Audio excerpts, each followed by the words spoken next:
எங்க அண்ணன் விஜயகாந்த் அப்படின்னு அந்த மேடையில பேசினாரு. அதுக்கு பலருமே விமர்சனம் பண்ணாங்க. அவர் முடியாதப்ப போய் பார்க்க கூட இல்ல. இப்ப அரசியலுக்காக தன்னோட சுயநலத்துக்காக விஜய் இப்படி பேசுறாரா அப்படின்ட்டு. நீங்க இத எப்படி பார்க்குறீங்க? இல்ல அதெல்லாம் பொய்யான தகவல் தலைவன். அவர் அண்ணன் சொல்கிறதெல்லாம் வந்து என்னென்னா, விஜயகாந்த் வந்து 15, 20 படம் பண்ணிக்காரு. விஜயகாந்த் உருவாக்குனது எஸ்ஏசி. ஆமா. விஜய் உருவாக்குனது எஸ்ஏசி. ம். செந்தூர பாண்டியன் ஒரு படத்தில் பெரிய ஹிட்டு. என் தம்பியை தான் போய் முடிச்சு வந்து கால் தாலி கட்டான்னு ஒரு டைலாக் அந்த படத்தில் இருக்கும். நீ என் தம்பிடா அப்படியே சொல்லிட்டு போவார் டைலாக். செந்தூர பாண்டி தம்பி நான் முடிச்சு வருவேன்னு சொல்லி போவார். அதிலே ஆல்ரெடி சொல்லியாச்சு, தம்பி தான், அண்ணன் தம்பி தாங்க. கூட பிறந்தது அண்ணன் தம்பிலாம் கிடையாது. பழகுனாலே அண்ணன் தம்பி தான். ஓகே. பழகுனாலே அண்ணன் தம்பி தான். அண்ணன் தம்பியும் பழகும்போது அண்ணன் தம்பி தானே. அது ரத்த பாசம் வேணுமா? ரத்த பாசம் தேவையில்லையா? ரத்த பாசம் விசுவாசம் இல்லை.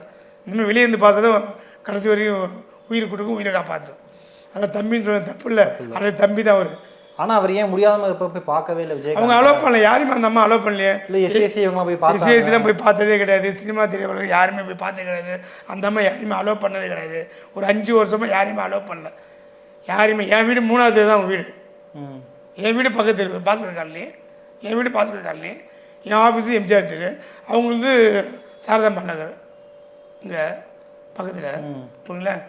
பார்க்க ஊர்லேயே அவங்க யாருமே பார்க்க ஊர்ல யாருமே போய் பார்க்கல. சினிமாக்கார ஒரு 5, 6 வருஷமாக